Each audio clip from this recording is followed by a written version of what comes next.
Wa wassa biha Ibrahim banihi wa Ya'qub. Telah berpesan dengannya, yakni telah berpesan dengan agama Ibrahim kepada anak-anaknya, demikianlah Ya'qub kepada anak-anaknya. Ya bani ya inna Allah astafa lakumud din fala tamutunna illa wa antum muslimun. Wahai anak-anakku, sesungguhnya Allah telah memilih untuk kamu agama. Janganlah kamu mati melainkan kamu dalam keadaan muslimun, menyerah diri kepada Allah. Syahid yang dia nak ambil dalam ayat ini ialah, ayat ni ada sambung lagi. Dia nak ambil bagaimana para anbiya berpesan kepada anak-anak mereka tentang agama. Pasal biasanya ibu bapa dan seumpamanya selalu berpesan tentang pelajaran dia pada zaman ni, itu berpesan tentang harta dia nak kerja apa, tapi tidak ramai orang yang berpesan tentang agama. Sedangkan para anbiya, mereka pesan tentang agama. Mereka nak mati, mereka tak kata nanti jaga harta aku berapa, bukan benda tu salah, tetapi berpesan kepada agama adalah penting. Kita lihat ayat yang berikutnya, Allah menyebut, am kuntum syuhada'a idh hadara Ya'qub al-maut. Adakah kamu hadir ketika maut hadir kepada Ya'qub? Syuhada yakni menyaksikan. Asalnya syuhada dalam bahasa Arab ni syahada badrin, dia menyaksikan, syahada badran, dia menyaksikan Badar, maksudnya dia menyertai. Boleh maksud dia menyaksikan, yakni dia menyertai. Kamu ada tak ketika Ya'qub dihadiri oleh maut? Allah tanya, ini satu uslub, satu pendekatan dalam bahasa Al-Quran, nak bagi orang bagi perhatian, bahawasanya dia ambil perhatian tentang isi cerita yang Allah nak bawa. Allah kata, kamu ada tak masa Ya'qub dihadiri oleh maut? Yakni maut hadir kepada Ya'qub alaihi salam. Idh qala li bani ma ta'budu min ba'di. Ketika dia berkata kepada anak-anaknya, kamu nak sembah apa selepas aku nanti? Ini Nabi, dia pesan kepada anak-anak dia, lepas aku tak ada nanti nak sembah apa? Allah, rumah Nabi lah tu. Lepas kamu tak ada nanti, kamu macam mana agama kamu? Akidah kamu ni macam mana? Ketika itu Ya'qub berada pada keadaan hampir kepada maut.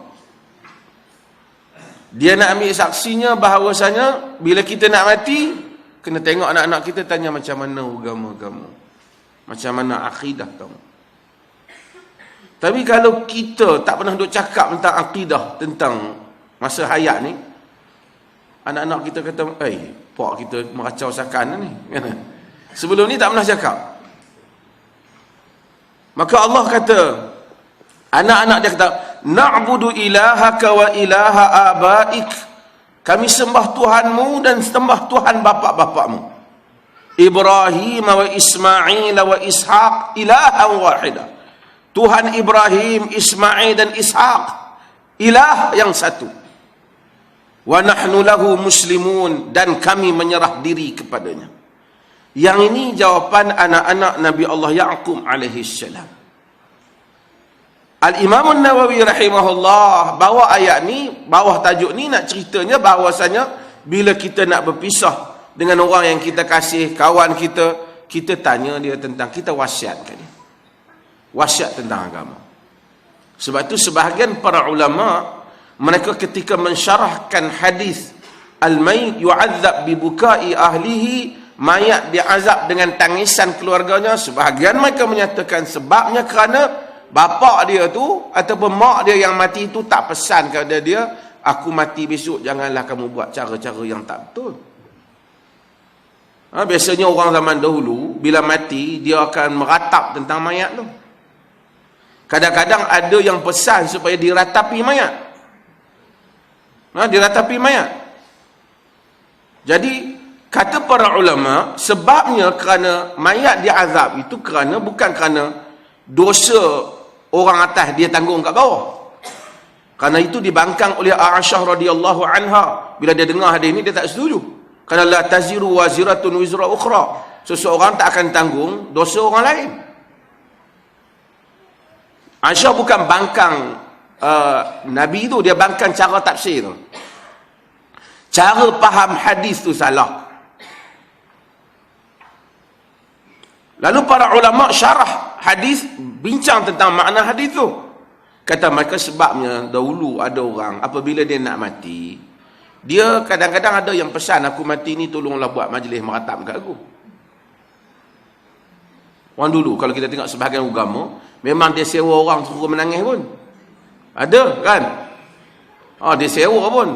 Naik atas kereta, baling apa lagi kan. Bunyi yang gendang, gedung-gedang.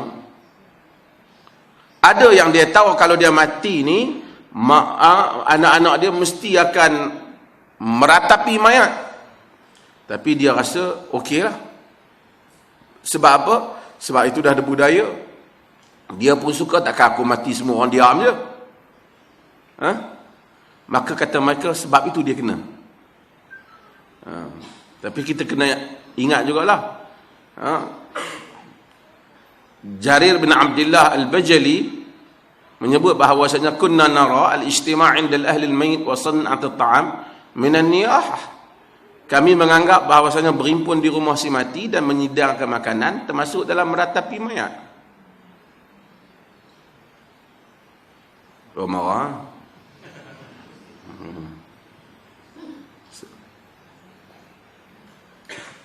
Apa yang penting ialah seseorang apabila dia nak mati, dia kena ikut sunnah para Nabi alaihi wassalatu wassalam.